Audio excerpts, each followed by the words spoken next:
Assalamualaikum warahmatullahi wabarakatuh.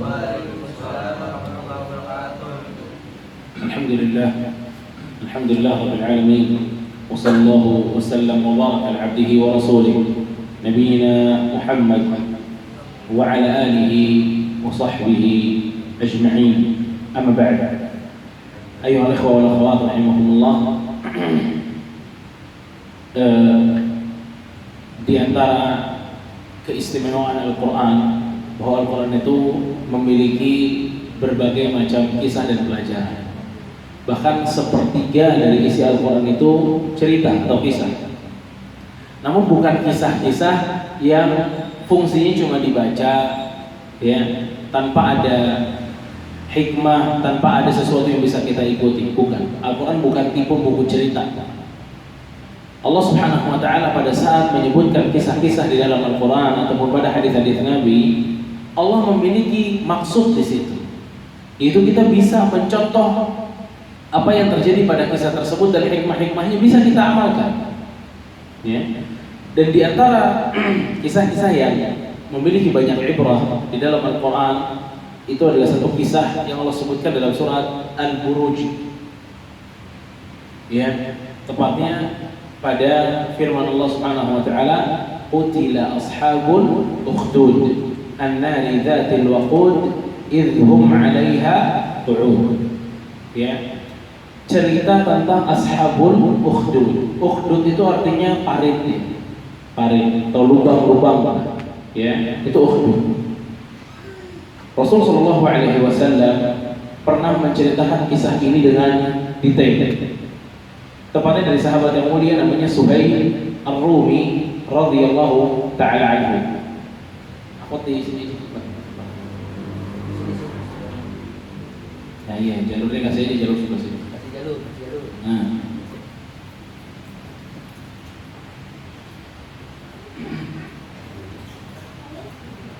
Dari sahabat yang mulia namanya Suhail Ar-Rumi radhiyallahu anhu, bahwasanya Rasulullah SAW pernah mengatakan, menceritakan, kana malikun fi man kana qablahum wa kana lahu sahirun falamma kabira qala lil maliki inni qad kabirtu fab'ath ilayya ghulaman fa u'allimuhu sihra. Jadi ada satu raja di zaman itu, ya, ini sebelum kedatangan Nabi SAW tentunya. Ada seorang raja, rajanya ini punya satu tukang sihir pegangan dia. Sampai si tukang sihir ini bilang kepada sang raja, kata tukang sihirnya, saya ini udah tua, saya butuh satu penerus dan pewaris ilmu sihir ini. Fab'ath ilayya ghulaman u'allimuhu sihra. Kirimkan kepada saya satu anak muda untuk saya ajarkan di sini privat, ajarin apa? Sihir. Akhirnya dipilihlah di antara masyarakat raja itu satu anak muda untuk diajarin sihir. Fab'atha ilayhi ghulaman yu'allimuhu. Fakana fi tariqihi idza salaka rahibun faqa'ada wa ilayhi wa sami'a kalama. Si anak muda ini, si pemuda ini, setiap jalan dari rumahnya dia yang dekat raja itu mau ke tukang sihir, dia selalu melewati sauma'ah. Sauma'ah itu kuil atau tempat ibadah yang biasanya ada orang di situ yang fokus untuk ibadah, dan itu namanya rahib atau pendetanya di zaman itu, ya. Rahibnya ini muslim, karena semua agama yang benar itu cuma Islam, ya. Si rahibnya muslim, ya muslim di zaman itu, ya tentu yang mengikuti Nabi Isa alaihissalam. Nah, si anak ini setiap lewat situ selalu mampir ke situ. Penasaran dia mungkin lewat lihat tempatnya, lihat orangnya beribadah, duduk di situ dan mendengarkan apa dikatakan pendeta tersebut. Jadi pendetanya bawain wahyu dari Allah Subhanahu wa ta'ala, diceritakan tentang wahyu, dan si anak muda ini puas gitu loh dengan si pendeta ini. Setiap selesai ke situ, baru dia ke tukang sihir, belajar sihir. Ya, fa'ajabahu fakana idza ata sahir marra birrahibin wa qa'ad. Setiap datang ke penyihir, mestinya jam 8, ini jadinya molor gara-gara dia duduk di rahib tadi atau pendeta tadi. Jadi penyihirnya ini selalu marah sama anak muda ini, selalu dipukulin, lu kenapa telat gitu. Selalu kayak gitu. Di hari yang berikutnya sama, setiap mau ke penyihir Dia mampir dulu ke rahib. Dia mampir dulu ke rahib. Dengar dulu apa yang dikatakan si rahib tersebut. Dan si rahib ini juga semangat gitu untuk ngasih kebaikan kepada anak muda tersebut. Sampai akhirnya anak muda nih males gitu, selalu dipukulin sama tukang sihirnya kalau terlambat. Dia bilang sama rahibnya, saya nih selalu dipukulin sama tukang sihir saya kalau mampir ke sini terus. Rahibnya bilang, kalau kamu terlambat ke penyihir tersebut, bilang aja sama penyihirnya, tadi saya ngurusin keluarga saya dulu di rumah. Nanti kalau takut dimarahin di rumah karena terlambat pulang, bilang aja tadi belajarnya lama sama si penyihirnya. Kata si rahib ini, ini demi meloloskan jiwa dan agamanya dia. Terus berjalan seperti itu, sampai akhirnya si anak muda kan dapat dua ilmu ilmu sihir satu, ilmu agama satu. Dan ini cukup membingungkan dia lah. Dia belum bisa memutuskan satu hal mana yang mesti saya ikuti betul-betul gitu. Intinya dia tertarik sama rahib tersebut. Sampai di satu saat, pada saat perjalanan dia pulang, dia mendapati orang-orang tuh nggak bisa nyebrang gitu, nggak bisa lewat. Kenapa? Karena ada satu binatang buas di situ. Dabatun azimah, kata Rasulullah. Suatu binatang buas dan besar. Orang-orang takut dan susah mengusirnya. Nah di situ, si anak muda ini ngambil satu batu, terus dia bilang, Al-yawm a'lam as-sahiru afdal am rahib. Sekarang waktunya saya akan mengetahui mana yang lebih dicintai oleh Allah, si penyihir itu atau si rahib. Dia ambil batu, sebelum dia lempar, dia mengatakan, Allahumma in kana amru rahib ahabba ilayka min amri sahir faqtul hadhihi dabbah hatta yamdiyan nas. Ya Allah, saya akan lemparkan batu ini jika si rahib itu lebih engkau cintai dibanding penyihir, jadikanlah batu yang akan aku lemparkan ini mampu menewaskan binatang tersebut dan orang-orang kembali bisa berjalan. Ini yang dikatakan sama si pemuda itu. Kalau yang engkau lebih cintai si rahib tersebut, maka jadikan batu ini mampu menewaskan binatang itu. Faramah, dilempar batunya. Begitu dilempar batunya, terbunuhlah si binatang buas tersebut. Dari hari itu dia yakin bahwa yang benar itu rahib. Si rahib berarti penyihir ini memang sesat. Setelah ada kejadian itu, dia kembali ke rahibnya. Dia curhat, kemarin di jalan ada binatang buas, lalu saya mengatakan ini dan itu dan Allah menewaskan. Kata rahibnya mengatakan kepada pemuda tersebut, Al-yawm, kata rahibnya, ay bunay, anta al-yawma afdalu minni. Nah, hari ini, mulai dari hari ini, engkau lebih baik daripada diriku. Engkau lebih baik daripada diriku, kata rahibnya. Qad balagha min amrika ma ara wa innaka satubtala fa in turita fala tadulla alayhi. Tapi ada pesan dari si rahibnya, kamu ini lebih baik daripada saya. Berarti tandanya kamu sebentar lagi akan mendapatkan berbagai macam ujian. Kalau kamu didesak dan diuji dan disiksa, jangan pernah ngasih tahu diri saya. Jangan pernah bocorin kepada mereka di mana saya. Syaratnya. Jadi si rahibnya nggak mau ketahuan, nggak usah tunjuk saya, nggak usah bawa-bawa saya. Kalau kamu kenapa-napa, nggak usah bawa saya. Ternyata di kampungnya si pemuda ini jadi terkenal, sakti lah. Saktinya tapi pakai doa. Doanya diijabah terus. Ini di antara ciri dia wali Allah Subhanahu Wa Taala. Doanya dikabulin. Akhirnya pemuda ini kadang didatangi sama orang yang buta. Itu disembuhin sama dia, dengan cara berdoa kepada Allah. Dengan cara berdoa kepada Allah. Kalau kamu mau sembuh, ikuti saya. Saya akan berdoa kepada Allah. Kamu ikut berdoa kepada Allah dan beriman kepada Allah. Iya, pasti dia bilang mau. Setiap doain sembuh. Ada orang yang datang selain yang buta, abros apa namanya? Belang, penyakit belang. Datang juga syaratnya satu, kata si pemuda ini. Beriman kepada Allah, kita doa. Gitu terus. Sampai berita ini cukup viral di tengah masyarakat bahwa si pemuda itu mampu menyembuhkan orang yang buta dan penyakit belang karena doa. Tapi kalau orang masyarakat itu kan nggak kenal tentang doa, tentang Allah, tahunya penyihir aja. Ini kalau sakti berarti sihirnya jago. Saya cerita, si raja yang tadi mengutus seorang pemuda untuk belajar kepada penyihir itu punya teman duduknya dia, jalisu, teman duduknya ini buta. Teman duduk raja ini buta. Sampai teman duduk raja yang buta ini mendengar bahwa ada pemuda yang mampu mengobati kebutaan. Datang bawa hadiah yang begitu banyak, ya, datang bawa hadiah yang begitu banyak. Hadiah yang banyak ini diperlihatkan ke si pemuda ini. Lihat, saya punya hadiah banyak. Kalau kamu bisa menyembuhkan kebutaan saya berikan semuanya buat kamu. Si pemuda ini merespon orang tua tersebut yang buta. Dia bilang, "Ana la ushfi ahada." Saya nggak bisa menyembuhkan siapapun. Ya.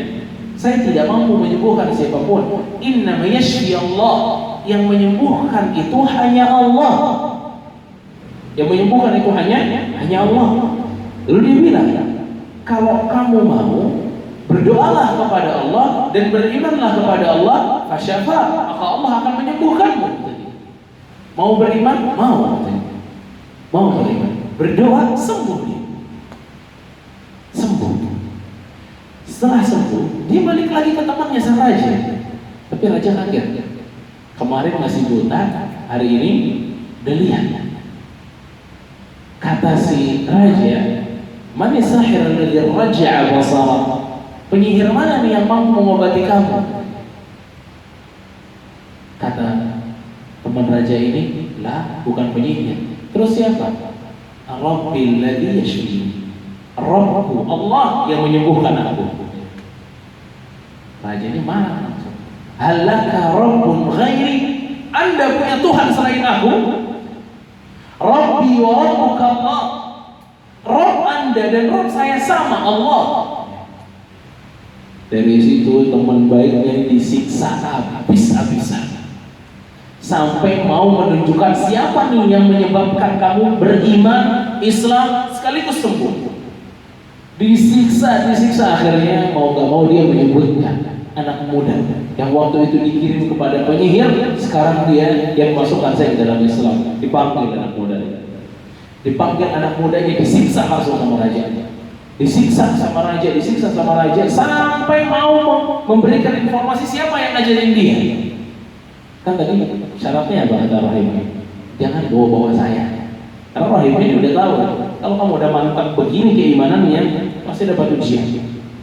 Kata rahimnya jangan bawa-bawa saya. Tapi karena siksaan demi siksaan, akhirnya sang pemuda ini bilang, saya belajar sama satu rahim. Dipanggillah rahim tersebut. Pada saat rahim itu datang, si raja itu menyediakan satu gergaji besi, ya, dan mengatakan kepada sang rahim, irji' ila dinik, kembali kepada agama, yakni kembali kepada agama kami, atau saya akan penggal kepalamu dengan ini.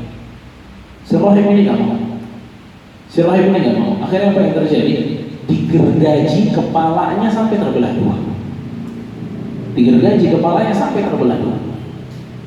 Lalu kemudian sang raja ini bilang kepada kawannya yang sudah sembuh, kamu mau kembali kepada agama kami atau kamu jadi korban yang kedua? Kata temannya, la Rabbi wa rabbuka Allah. Aku tidak akan kembali kepada agamamu. Rabbku dan Rabb Anda adalah Allah. Maka dia jadi korban kedua, kepalanya digergaji sampai terbelah. Fasyaqqa Rasulullah, akhirnya terbelah. Pada saat yang ketiga, pemuda raja tawarkan lagi, tapi tidak dengan ancaman gergaji yang ketiga. Raja panggilin tentara-tentaranya, terus bilang, bawa pemuda ini ke gunung, ke puncak gunung, tawarkan kepada dia untuk kembali kepada agama kita. Kalau dia tidak mau, lemparkan. Naiklah ke gunung bersama dengan tentara. Pada saat lagi naik ke gunung, si pemuda ini mengucapkan satu doa kepada Allah Subhanahu wa taala. Allahumma kfinihim, ya Allah, loloskanlah aku dari mereka sesuai dengan kehendak-Nya. Loloskanlah aku dari mereka sesuai kehendak. Apa yang terjadi? Gunungnya goyang, jatuh semua tentara kecuali pemuda. Semuanya tewas kecuali siapa? Pemuda. Berarti gagal percobaan pertama. Pemuda ini luar biasanya, dia balik ke raja. Dia balik ke raja mengatakan, tidak ada yang dapat membunuhku. Kata raja, "Aina ashabu?" Mana orang-orang waktu itu? Gunungnya bergetar, mereka jatuh. Dipanggil lagi sama raja yang lain tentaranya. Bawa anak ini dengan perahu kecil. Begitu di tengah-tengah lautan, ajak dia kembali kepada agama kita. Kalau dia tidak mau, tenggelamkan. Dibawa lagi yang kedua. Pada saat di perjalanan, anak ini atau pemuda ini berdoa dengan doa yang sama. Allahumma kfinihi, ya Allah, loloskanlah aku dari mereka bimasyid, dengan apapun yang kamu kehendaki ya Allah. Maka justru yang tenggelam adalah seluruh dari mereka kecuali pemuda ini. Pemuda ini selamat. Saat selamat, balik ke daratan, balik lagi ke raja. Ya, balik lagi ke raja mengatakan, lihat, kamu tidak dapat membunuhku. Raja udah apa ya, udah kesel, udah bete, udah segala macam. Ini nggak mati-mati bahasanya. Apa yang dikatakan oleh sang pemuda? Dan katalah, kalau kamu mau membunuhku, syaratnya ikuti aku. Apa syaratnya? Untuk dengar apa syaratnya si pemuda ini? Kumpulkan orang-orang bareng-bareng, semua masyarakat dikumpulin di satu tempat. Salib saya di satu pohon. Lalu ambillah satu anak panah, arahkan kepada saya, lepaskan dengan membaca Bismillah Rabb hadzal ghulam, dengan nama Allah Tuhannya anak ini, lepaskan. Itu syaratnya. Itu syaratnya. Kata raja, oke. Dikumpulin sama raja masyarakat. Ya, ini cerdas si pemuda. Dikumpulkan masyarakat. Dikumpulkan masyarakat, dia diikat di satu pohon. Kemudian raja ambil satu anak panahnya. Satu anak panahnya diambil, syaratnya apa? Baca apa? Bismillah Rabb hadzal ghulam, dengan nama Allah Rabb dari anak ini. Diambil, dipanah dan ucapkan apa? Bismillah. Begitu diucapkan Bismillah dan dilepaskan anak panahnya, langsung kena ke kepalanya si anak tersebut dan mati seketika. Apa yang terjadi? Seluruh masyarakat mengatakan, amanna bi rabbi hadzal ghulam, kami beriman dengan Rabbnya anak ini, kami beriman dengan Rabbnya anak ini. Semuanya mengatakan hal yang sama. Raja jadi kocar kacir. Ternyata begitu raja mengatakan Bismillah, baru bisa mati. Begitu raja mengatakan aku beriman dengan Rabb anak ini, baru si anak itu bisa wafat. Ya. Setelah itu, ya, para karyawan si raja ini mengatakan, lihat, yang kamu takutkan terjadi sekarang. Kamu takut orang-orang beriman, sekarang mereka semuanya beriman. Satu kampung beriman semua. Ya, satu kampung beriman semua. Sampai si raja ini, ya namanya juga raja ya. Kalau dan ini tipenya biasanya gitu. Kalau udah mentok main dalil mentok gitu ya. Main dalil mentok, main alasan, main hujah mentok, itu pasti main kekuatan. Rajanya langsung memerintahkan para tentaranya untuk membuat parit yang besar, isi api semua. Dan semua masyarakat ditanya dan ditawarkan masuk kembali kepada agama kita atau kita lemparkan ke parit api tersebut. Itu dia ashabul ukhdud. Satu persatu ditawarkan kembali kepada agama raja. Kalau mau murtad dari agama Islam, selamat. Kalau nggak mau murtad, masuk sini. Dan raja-raja dan serta petinggi-petinggi itu mereka qu'ud, kata Allah. Mereka duduk, mereka ambil kursi sambil ngeliatin apa yang terjadi. Satu persatu dimasukin, satu persatu, sampai ada seorang ibu yang membawa anaknya, kata Rasulullah SAW. Seorang ibu ini membawa anaknya dan dia kasihan sama anaknya. Masa anak saya terbakar? Dan ibu ini sempat ragu untuk kembali kepada agama sang raja, yang penting anaknya selamat. Ternyata Rasulullah SAW mengatakan, fataqa'asat an taqa'a fiha, faqala laha al-ghulam ya asbiri fa innaki 'ala al-haq. Ternyata anak bayi itu berbicara kepada ibunya. Jadi di antara keajaiban, ada bayi yang masih kecil dan sudah bisa bicara. Apa yang dikatakan sang bayi? Ya ummah, wahai ibuku, sabarlah, sesungguhnya engkau di atas kebenaran.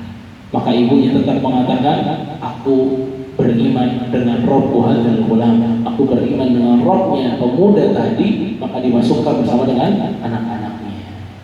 Ya, dan inilah kisah Ashabul Ukhdud ya, yang diriwayatkan oleh Imam Muslim rahimahullahu taala dan sahihnya, juga Imam Tirmidzi dalam sunannya. Ada beberapa faedah ya, yang bisa kita ambil dari kisah singkat dari Ashabul Ukhdud ini atau pemuda yang tadi.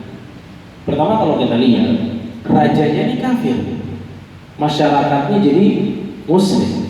Ya, memang keadaan ini suka atau bisa terjadi. Allah Subhanahu Wa Taala menjadikan orang-orang kafir menguasai kaum muslimin. Bisa aja terjadi. Ya, orang kafir namun menguasai kaum muslimin. Ya, dan sebabnya macam-macam. Salah satunya kelemahan kaum muslimin itu sendiri. Ya, kalaupun kaum muslimin yang kuat, maka ini sebagai bentuk dari Allah Subhanahu Wa Taala ingin menaikkan derajatnya kaum muslimin. Ya, ingin menaikkan derajatnya kaum muslimin. Yang kedua, ya, kalau kita lihat, kan Allah mengatakan dalam surat Al-Buruj, wa ma naqamu minhum illa an yu'minu billahi al-azizil hamid. Mereka itu kata Allah yang dibakar hidup-hidup itu dosanya cuma satu. Apa dosanya mereka? Beriman. Dosa menurut sang raja dosanya apa? Beriman. Mereka dibakar karena beriman. Ya. Dan kita bisa lihat di sini, zaman dulu orang kalau beriman itu bisa sampai dibakar. Ya. Makanya kita bersyukur hidupnya zaman sekarang. Kita beriman nggak sampai dibakar. Ya. Kita menjalankan syariat itu tidak mendapatkan banyak ancaman. Bersyukur. Kalau kita yang jadi ashabul ukhdud, belum tentu kita yang lolos. Bisa murtad kita, depan kita api. Ini dari hikmah Allah Subhanahu Wa Taala memberikan orang-orang itu sesuai dengan keadaannya. Ya. Ini kalau kita yang ada di zaman dulu sulit. Ini cobaannya begitu besar. Cobaannya begitu besar. Dibakar. Kita alhamdulillah cobaan ini paling ngapain? Paling dikata-katain doang. Ya. Pakai jilbab besar paling dikata-katain. Ya. Pakai jenggot paling dikata-katain. Suka sholat di masjid paling dibilang aneh. Paling gitu-gitu doang. Standar. Gak ada yang main api. Gak ada yang main api. Ini kita belajar bagaimana kesabaran mereka. Masyarakat yang sabar disiksa atas nama keimanan. Wa ma naqamu minhum illa an yu'minu billahi al-azizil hamid. Ini anehnya. Orang kufar itu tidak menyiksa kaum muslimin kecuali karena satu dosa. Apa? Keimanan yang ada dalam hati mereka. Itu yang dianggap kesalahan oleh mereka, oleh para orang kufar. Apa dosanya mereka? Gak ada. Cuma satu, gara-gara beriman disiksa. Ya. Dan kita bisa lihat juga bagaimana si rahib tadi bilang kepada muridnya, "Antal yawma afdalu minni." Hari ini kamu lebih baik daripada aku. Ya. Lalu dia bilang apa? "Innaka satubtala," dan kamu akan diuji. Ini perkataan ini, kalau antum pernah belajar sirah, ini perkataan ini sama dengan perkataan Waraqah bin Naufal kepada Nabi sallallahu alaihi wasallam. Waktu Rasul SAW pertama kali dapat wahyu, Rasul kan mampir ke rumahnya Waraqah bin Naufal, salah satu pendeta yang paling tua waktu itu. Apa yang dikatakan Waraqah bin Naufal? Inna qaumaka sayukhrijuk. Kaum kamu wahai Muhammad akan mengusirmu.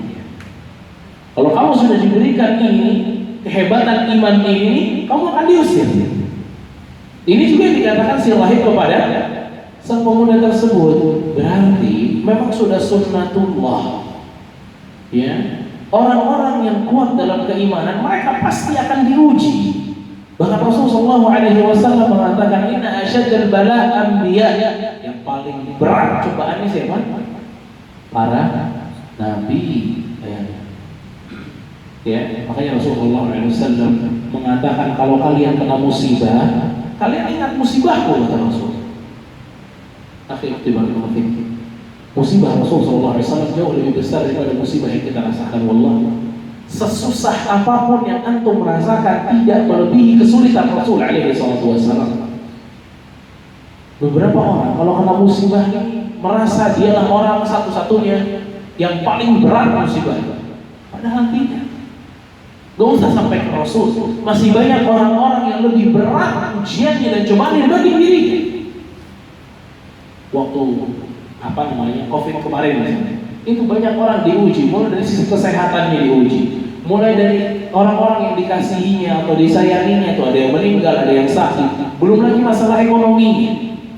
Itu banyak ujiannya. Ujian yang kita rasakan tersebut tidak lebih parah dengan ujian yang dirasakan oleh Nabi SAW. Ya, tidak lebih parah dengan apa yang dirasakan oleh Nabi SAW. Itu masih lebih di bawahnya jauh. Ya, makanya jemaah sekalian barakallahu fikum. Kalau kita dapat ujian, jangan merasa ujian kita ini udah paling top, paling berat. Ya, Allah kenapa sih melimpahkan ujian ini kepada saya? Ya, ujian ini sangat berat dan lain sebagainya. Jangan. Anda memiliki Allah Subhanahu Wa Taala yang memiliki hikmah dengan ujian yang diberikan oleh Allah kepada Anda. Ya, makanya kita belajar di sini dari perkataan si Rahim tersebut, bahwa setiap yang beriman itu pasti ada ujiannya. Bahkan Rasulullah SAW berfirman, "Idza ahabballahu qauman ibtalahum." Jika Allah mencintai suatu kaum, Allah akan uji. Allah akan uji. Allah akan melihat mana yang jujur keimanannya dan kecintaannya dan mana yang tidak jujur. Maka dalam surah Al-Ankabut Allah Subhanahu wa taala mengatakan, ya, afahasiban nas an yutraku an yaqulu amanna wa hum la yuftanun. Apakah manusia mengira kalau mereka sudah bilang saya beriman kepada Allah, saya mau hijrah kepada jalan yang benar, saya mau di atas sunnah, lalu mereka tidak akan diuji kata Allah? Mustahil. Mereka pasti diuji. Walaqad fatanna alladziina min qablihim fala ya'lamanna Allaha alladziina shadaqu wa la ya'lamanna al-kadzibin. Kami telah uji orang-orang sebelum kalian kata Allah. Terlihatlah dengan ujian mana yang jujur, mana yang dusta imannya. Makanya jemaah barakallahu fikum, jangan mimpi kita hidup tanpa ujian. Itu mimpi. Ya, itu mimpi. Dan bagaimana si rahib ini mengatakan kepada si pemuda itu bahwa kamu akan diuji, persiapkan itu. Ya, dan salah satu persiapan agar kita siap diuji itu ngaji seperti ini. Kita sering dengar bahwa hidup ini ujian, kita meningkatkan keimanan kita mengenal Allah Subhanahu wa taala dan takdir-takdirnya. Kita siap diri kita untuk diuji. Kalau kita nggak punya dasar, ya, itu akan lebih bobrok lagi kalau diuji oleh Allah Subhanahu wa taala. Ya. Lalu jemaah sekalian barakallahu fikum, di antara hikmah yang kita dapatkan pada kisah Ashabul Ukhdud, ya, itu bagaimana si pemuda ini yang dijadikan kader menggantikan penyihir. Ini menunjukkan kepada kita satu hal yang mungkin disepakati oleh semua, bahwa pemuda hari ini pemimpin di hari depan. Pemuda hari ini pemimpin di hari yang ke depan. Ya, hari ini mungkin dia belum matang, tapi nanti dia akan matang dengan hidupnya, dengan umurnya. Di sini para ulama mengatakan, maka setiap orang tua atau yang lebih senior bisa memberikan fokus kepada pendidikan anak-anaknya atau para pemudanya. Ya, kepada anak-anaknya atau para pemuda. Dan juga kalau kita lihat ya, subhanallah, memang yang kuat dalam menjaga keimanan, ya, yang kuat berbeda itu anak muda. Lihat ini kisahnya, yang kuat berbeda sih. Ini satu kampung gak ada yang beriman. Dia doang yang beriman sama si Rahib, pemuda. Cerita Ashabul Kahfi. Ashabul Kahfi sih, fityatun amanu bi rabbihim wa zidnahum huda. Pemuda juga. Bahkan ya, yang mengikuti Nabi SAW mayoritas itu anak muda. Anak muda. Makanya anak muda ini pemimpin di masa depan, karena itulah fokusnya banyak para ulama itu di anak muda. Ya, di anak muda. Agar dia bisa menjadi pemimpin yang matang di masa depan. Dan kalau kita lihat, ini pelajaran besar juga dari kisah ini. Tadi kan anak mudanya percobaan pembunuhan pertama gagal di gunung. Abis dia gagal, yang mana?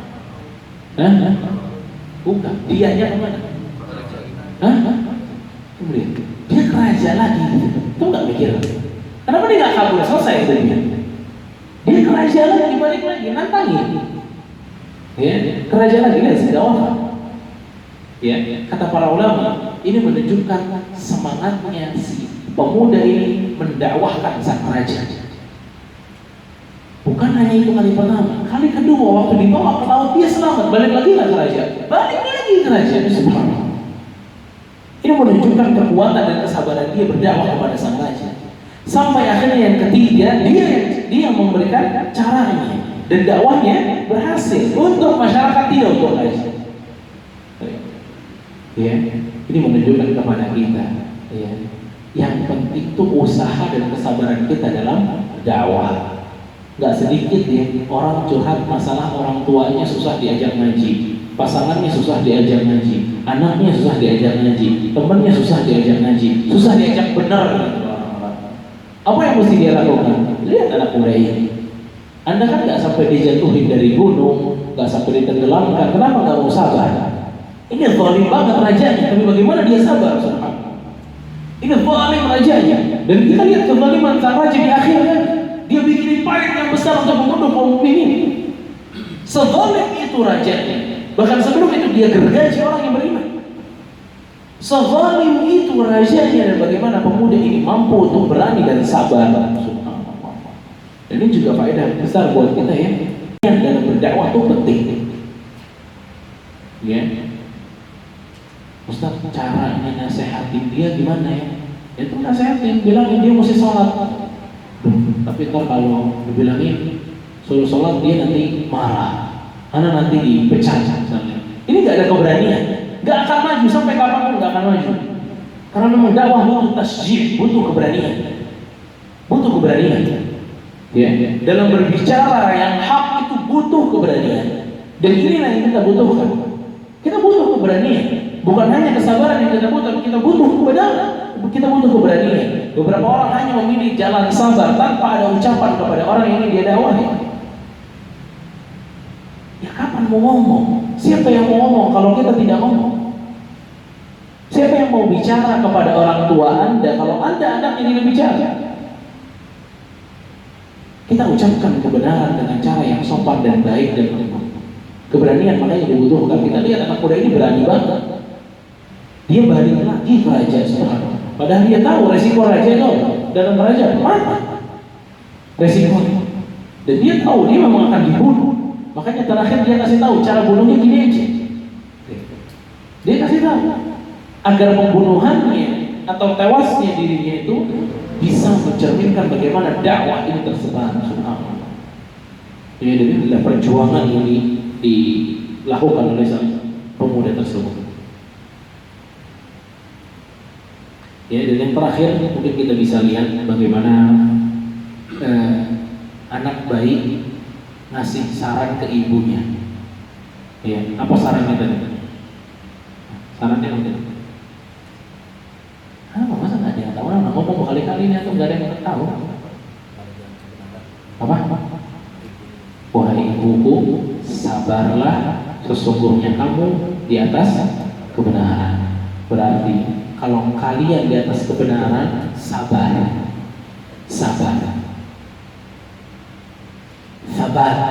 yang kuat. Karena jalan kebenaran itu bukan jalan yang mulus. Jalan kebenaran itu jalan yang begitu terseok-seok kita untuk berada istiqamah di atasnya. Sulit. Ya. Berjalan di atas kebenaran itu tidak mudah. Banyak ujiannya, banyak cobaannya.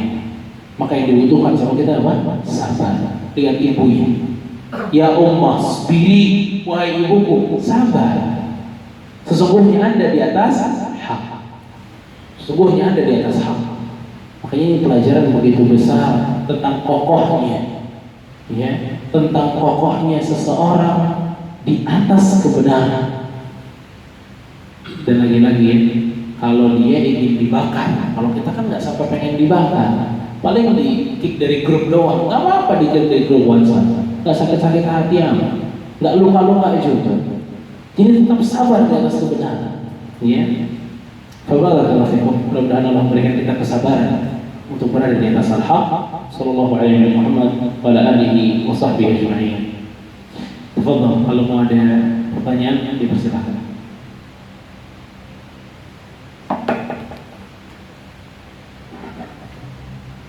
Ya, mungkin yang mau bertanya langsung atau dari akhwat yang mau bertanya atau saya nanya. Ustaz, ada saran dari Ustaz untuk tetap menjaga keislaman dan keimanan di tengah-tengah banyak fitnah di zaman sekarang, untuk keluarga kita dan dari kita sendiri di tempat kerja atau di lingkungan masyarakat.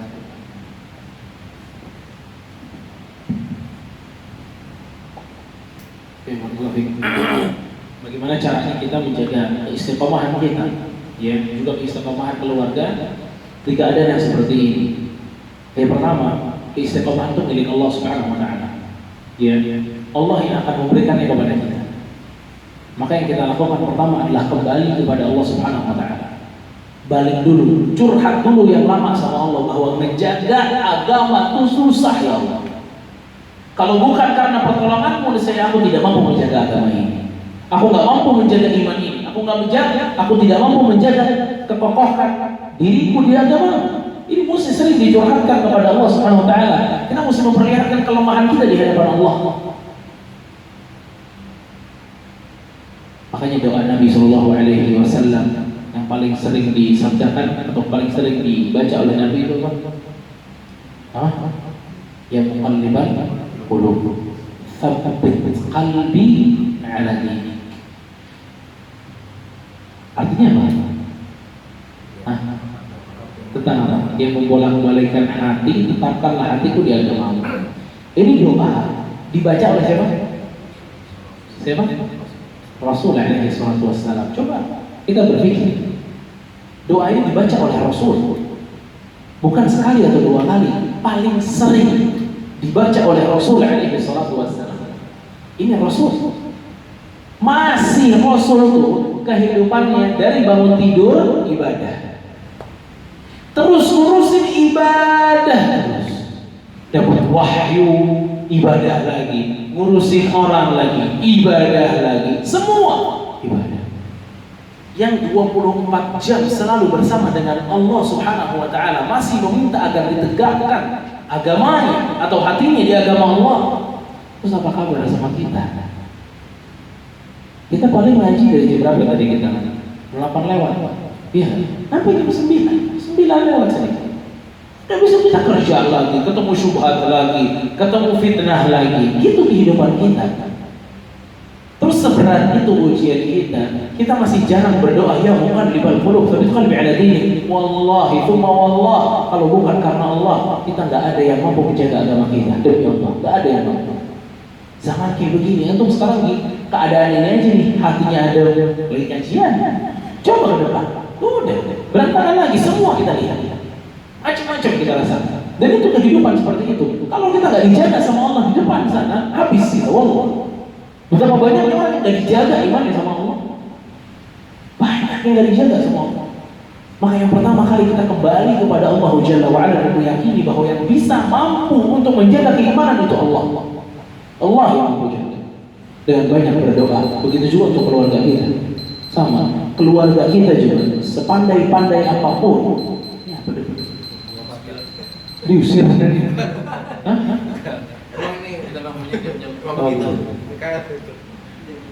Iya, keluarga juga sama. Pasti seorang kepala keluarga ataupun orang tua itu mengkhawatirkan bagaimana keadaan keluarganya. Dan kalau kita lihat lebih dalam, selain kita menjaga itu ya keluarga kita dengan memberikan mereka edukasi dan nafkah yang halal, kita harus titipkan keluarga kita kepada Allah. Karena demi Allah, sejago-jagonya kita jagain keluarga, ibu jagain anaknya, itu semaksimal apa sih ibu jagain anaknya? Kalau bukan dijaga sama Allah, gak bakal mampu. Gak bakal mampu. Serahkan keluarga kita kepada Allah. Angkat tangan kita kepada Allah, mengatakan, ya Allah, aku titip keluargaku kepada-Mu. Titip iman kita kepada Allah. Titip iman istri kita, anak-anak kita kepada Allah. Titipkan kepada Allah. Kita harus punya rasa tawakal yang besar. Selain kita usaha, kita titipkan semuanya kepada Allah. Karena demi Allah fitnah luar biasa besar. Ya. Bahkan hadis Rasulullah SAW yang mengatakan akan terjadi satu zaman di mana fitnah ini akan masuk kepada setiap rumah kaum muslimin. Syekh Shalih Fauzan mengatakan apa? Fitnahnya adalah ini. Ini masuk ke setiap rumah kaum muslimin. Subhanallah. Ya, internet, HP dan lain sebagainya jadi fitnah. Ya ada kebaikan itu ada kebaikan, tapi ada fitnah ya besar juga. Ya, fa'ala kulli hal itu yang pertama, kembali kepada Allah dengan berdoa dan titipkan keimanan dan keimanan keluarga kepada Allah. Dan yang kedua, ya, untuk bisa menjaga circle kita, teman-teman kita. Ya. Kita ini istiqomah, kalau sendirian itu berat. Kalau berdua akan lebih mudah. Kalau bertiga lebih nyaman lagi. Kalau berempat lebih nyaman lagi. Dan begitu terus. Antum di satu kerjaan, di satu kantor, yang ingin tetap menjaga waktu sholat cuma antum sendiri. 10 partner antum tidak menginginkan hal itu. Beratnya luar biasa. Tapi beda. Kalau 10-10-nya sepakat. Kita kalau waktu sholat berangkat ke masjid semuanya, selesai. Terasa lebih mudah istiqomah. Tapi kalau sendiri itu pasti berat. Makanya jaga circle-nya. Kita mesti jaga pertemanan kita dengan berteman yang baik-baik saja. Jangan temenin orang yang tidak baik. Jangan temenin orang yang tidak baik.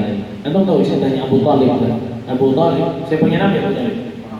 Paman Nabi SAW. Dia bukan hanya paman sekedar hubungan paman dengan keponakan. Nabi SAW paling dekat sama Abu Thalib. Abu Thalib juga paling dekat kepada Nabi SAW. Ini sahabatan gitu berdua. Sahabatan berdua. Ya. Tapi apakah sahabatnya atau bersahabatnya Abu Thalib dengan Nabi Muhammad SAW dapat memberikan hidayah keislaman? Tidak juga. Kenapa? Karena masalahnya satu, Abu Thalib itu masih bergaul sama teman-temannya yang buruk. Dia masih juga CS-an sama Abu Lahab sama Abu Jahal. Dia nggak mau lepas teman buruknya. Ya, dia di grup yang jelek-jelek ada, di grup yang baik-baik juga ada.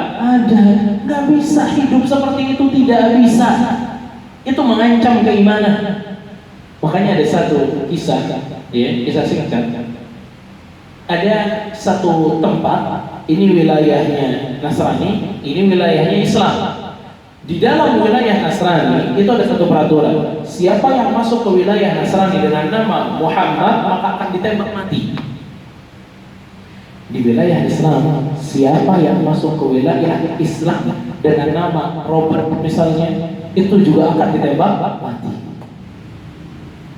Satu orang ini datang takut ditembak, takut dimatiin, takut ditembak. Saat ditanya namanya, siapa nama kamu? Dia jawab, saya Muhammad Robert. Paham? Saya Muhammad Robert.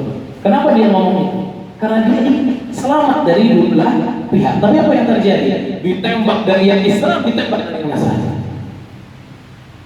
Atau apa? Banyak orang berharap selamat dari dua keburukan. Ya, banyak orang berselamat, ingin selamat dari dua kubu gitu. Tapi nggak bisa, hidup nggak bisa seperti itu. Antum pilih mau jadi Muhammad atau jadi Robert. Ya, mesti pilih mau jadi Muhammad atau jadi siapa? Robert. Kalau jadi Muhammad ya aman, kalau jadi Robert ya seperti itu. Kita nggak apa-apa ditembakin, nggak apa-apa kita ditembakin. Asal yang nembak kita orang yang buruk gitu. Jangan sampai yang nembak kita justru orang yang baik, karena ceritanya toleransi kepada hal-hal yang buruk tersebut. Fala haula wala quwwata illa billah. Ya. Makanya barakallahu fikum, ini harus ada ketetapan gitu loh. Prinsip bahwa kita memang ingin jadi orang yang baik, orang yang sikapnya baik, istiqamah, ya. Jadi jangan mudah berbaur akhirnya terwarnai, ya. Jangan dong. Bismillah. Mati dulu aja. Baik, barakallahu fikum. Itu aja. Ada lagi mau tanya? Akhwat, saat Anda mau tanya,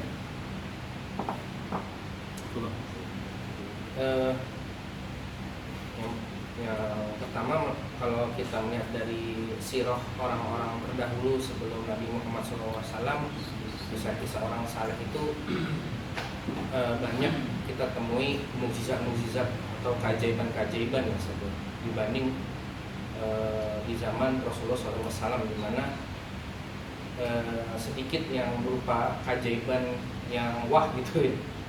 Nah, sehingga kadang orang kafir pun suka mengatakan bahwa nabi saya lebih hebat, nabi saya lebih kuat, orang-orang dahulu lebih kuat gitu, karena kita punya kemampuan ini begini menghidupkan orang mati dan lain-lain, sedangkan nabimu enggak gitu kan. Sebenarnya apa sih Ustaz yang membedakan kenapa orang-orang terdahulu juga dengan orang-orang kita saat ini doanya tuh sangat mudah diijabah gitu, sangat mudah diijabah. Terus yang berikutnya adalah mengapa di zaman Rasulullah SAW keajaiban-keajaiban seperti nabi-nabi terdahulu seperti berkurang gitu atau tidak ada gitu. Berlebih. Pertama ya, kalau kita lihat lebih dalam sebenarnya keajaiban Nabi Muhammad SAW atau keistimewaan Nabi Muhammad SAW serta umatnya itu jauh lebih besar dibanding umat-umat sebelumnya atau nabi-nabi sebelumnya. Yeah. Kehebatan Nabi Musa, apa kehebatan Nabi Musa? Hah? Bisa belah laut. Nabi Isa menghidupkan orang mati. Nabi Muhammad SAW belah laut tidak? Tidak. Menghidupkan orang mati tidak? Tidak. Tapi antum lihat, mukjizat Nabi Muhammad SAW itu Al-Quran. Al-Quran.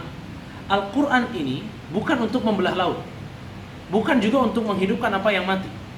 Tapi Al-Quran ini bisa dipakai sampai hari kiamat menyelamatkan orang dari neraka. Adapun Nabi Isa itu hanya dirasakan oleh orang kampung itu aja. Adapun Nabi Musa, siapa yang merasakan kenikmatan membelahnya laut itu? Bani Israel saja. Adapun Nabi Muhammad SAW, semua orang yang hidup setelah Nabi Muhammad SAW bisa merasakan bagaimana keistimewaan Al-Quran yang diberikan oleh Allah Subhanahu Wa Taala kepada Nabi Muhammad SAW. Ini menunjukkan bahwa mukjizatnya Nabi SAW jauh lebih besar daripada mukjizatnya Nabi-Nabi sebelum Rasul SAW. Ya, kita mungkin lebih terpaku dengan khawarim ya, hal-hal yang di luar nalar manusia. Ya, padahal kalau kita lihat Al-Quran itu jauh lebih besar daripada itu semua. Ya, dia sebagai petunjuk manusia dimanapun manusia itu berada bisa pakai itu. Dimanapun atau kapanpun manusia itu berada bisa pakai Al-Quran. Ini menunjukkan Al-Quran lebih hebat dari tongkatnya Nabi Musa alaihissalam. Al-Quran itu lebih hebat daripada tangannya Nabi Isa alaihissalam. Ya, Al-Quran itu lebih hebat dari seluruh apa yang diberikan oleh Allah Subhanahu Wa Taala kepada nabi-nabi sebelum Nabi Muhammad SAW. Ya, jadi Al-Quran itu jauh lebih istimewa. Ya, walaupun Nabi SAW tetap ada ya hal-hal yang, makanya ada beberapa waktu itu anak nanya sama orang ya, mukjizat Nabi yang terbaik itu apa? Apa jawaban itu? Mukjizat terbaik yang Allah berikan kepada Nabi Muhammad SAW itu apa? Hah? Masa nggak tahu nih sekampung? Hah? Al-Quran. Yang lain ada jawaban? Mukjizat terbaik Nabi Muhammad SAW. Membelah bulan. Apalagi? Akhlak. Apalagi? Dicuci hatinya. Lihat. Banyak jawaban. Tapi yang benar itu Al-Quran. Karena mukjizat itu bisa dirasakan sampai hari kiamat. Pembelahan bulan itu hanya bisa dilihat oleh orang-orang waktu itu. Ya, Nabi SAW pernah keluar air di antara ruas jarinya, itu bisa dirasakan oleh siapa? Hanya para sahabat. Adapun Al-Quran tidak. Sampai kita yang di Mikael sini aja bisa ngerasain bagaimana Al-Quran itu. Kita di Tebet di tahun ini gitu. Sudah 1400 tahun yang lalu Al-Quran itu turun. Kita nggak bisa merasakan air yang keluar dari jari jemarinya Rasulullah SAW. Bahkan kita nggak bisa merasakan bagaimana Nabi Isa menyembuhkan orang-orang, nggak bisa. Bahkan kita nggak bisa ambil tongkatnya Nabi Musa kalau ada, kita belah laut Ancol gitu, nggak bisa. Nggak bisa. Jadi mukjizat Al-Quran itu jauh lebih besar daripada itu semua. Ya, itu yang pertama. Dan yang kedua, khawarim ya, atau khariqah, sesuatu yang di luar nalar itu juga terjadi pada Nabi SAW, bagaimana saya katakan tadi. Juga terjadi oleh beberapa para sahabat, juga terjadi oleh para wali-wali Allah Subhanahu Wa Taala. Terjadi, mungkin kita belum tahu aja atau belum ngumpulin aja kisah-kisahnya. Terjadi, ya, terjadi.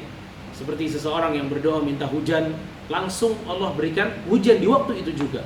Seperti Muhammad bin Munkadir rahimahullah taala, seorang tabi'in, ya, yang waktu itu orang Madinah semuanya istisqa. Dan dia belum datang waktu orang-orang Madinah istisqa. Ya. Semuanya istisqa, tidak juga turun hujan. Sampai hari di mana Muhammad bin Munkadir ini datang ke Madinah, ya, dan dia berdoa sendirian. Ya, cuma ada yang lihat aja orang-orang. Ya. Abdul Munkadir mengatakan, ya Allah, turunkanlah hujan untuk kota Madinah. Turunkanlah hujan untuk kota Madinah, turun hujan. Ya, ini tandanya bahwa orang ini memang wali dari wali-wali Allah Subhanahu wa taala. Ya, sekali berdoa langsung bisa turun hujan. Dan berbagai macam kejadian-kejadian yang lain juga nggak terlalu ingat apa aja. Jadi ya. Apa ya? Yang kedua itu ya, udah ya. Iya. Karena doa-doa orang terdahulu itu sangat dijabah, seperti kisah-kisah ini. Apa yang membedakan dengan kita? Sebenarnya yang membedakan itu keimanan tentunya pertama. Antum bayangin, dia nih memang belum diceritakan bahwa dia udah sedekah 1M misalnya atau 2M, nggak ada emang gitu ya. Tapi dia mampu beriman dikala orang lain tidak beriman, itu nilai yang sangat tinggi di hadapan Allah. Ya. Gak usah jauh-jauh ya. Kita misal naik busway atau naik kereta gitu ya. Kita baca Quran aja, buka Quran aja, itu berarti luar biasa. Gak enak gitu hati gitu. Buka Quran gak enak. Ya. Karena yang lain gak ada yang buka Quran. Tapi kalau antum dapat satu bis, semuanya buka Quran. Mudah gak buka Quran? Mudah lah, semua buka Quran kok. Itu beda. Kita tuh kalau sendirian tuh lebih sulit, dan itu yang dinilai oleh Allah Subhanahu wa taala. Ya, perjuangan dia ini berani mempertahankan keimanan walaupun dia sedang sendirian, walaupun tidak ada yang lain beriman, itu nilai plus banget di hadapan Allah Subhanahu wa taala. Dan ini menunjukkan kekuatan apa? Iman. Makanya para sahabat kenapa bisa ngalahin kita jemaah? Karena mereka beriman sebelum yang lain beriman. Kenapa Khadijah menjadi wanita terbaik? Kenapa? Karena Khadijah satu-satunya orang yang beriman dikala orang-orang semuanya mengingkari Nabi SAW. Kenapa Abu Bakar begitu menjadi sahabat nomor 1 di hadapan Nabi SAW? Karena Abu Bakar orang laki-laki yang beriman dikala laki-laki lain tidak ada yang beriman. Ini menunjukkan kekuatan keimanan berarti. Dia bisa bertahan kalau sendirian.